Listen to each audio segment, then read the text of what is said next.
Hello guys, আজকে বানাবো chicken momo. তো তার জন্য কি করতে হবে, আমার এই চ্যানেলটাকে একটু লাইক, সাবস্ক্রাইব অ্যান্ড কমেন্ট করে দিও। তো চলো লেটস স্টার্ট। প্রথমে পেঁয়াজ, কাঁচা লঙ্কা, আদা, রসুন সবগুলোকে খুব ছোটো ছোটো পিস করে নিতে হবে, যাতে খুব তারা সহজেই সেদ্ধ হতে পারে। তো তারপরেই ধনেপাতাটাকে কুচি কুচি করে নিতে হবে।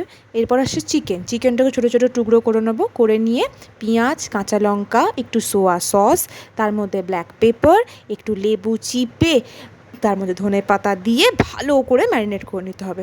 এরপর একটা গ্যাসের ওপরে কড়া বসিয়ে কড়াটাকে জেলে তার মধ্যে অল্প কিছুটা সাদা তেল দিয়ে কুচি করে রাখা আদা রসুন তার মধ্যে দিয়ে ভালো করে লাল করে ভেজে সেটাকে ম্যারিনেশনের মধ্যে দিয়ে ভালো করে মাখতে হবে। এরপর একটা জায়গায় ময়দা, স্বাদ মতো নুন, একটু কর্নফ্লাওয়ার আর পরিমাণ মতো সাদা তেল দিয়ে ভালো করে ময়দাটাকে মেখে নিতে হবে। এবার ওর মধ্যে জল দিয়ে ভালো করে মেখে বড় বড় লেচি কেটে নিতে হবে। লেচি কেটে ওটাকে ভালো করে বেলে নিয়ে ওটার মধ্যে একটা বাটি বসিয়ে মোমোর আকারে কেটে নিতে হবে। ওর মধ্যে আমি আমার ম্যারিনেশনটাকে দিয়ে দেবো, দিলেই আমার মোমো রেডি। 15 থেকে 20 মিনিট ভাপে সেদ্ধ করলেই রেডি হয়ে যাবে। আর সত্যি বলছি গাইস, খেতে খুব সুন্দর হয়েছিল আর খুব নরম।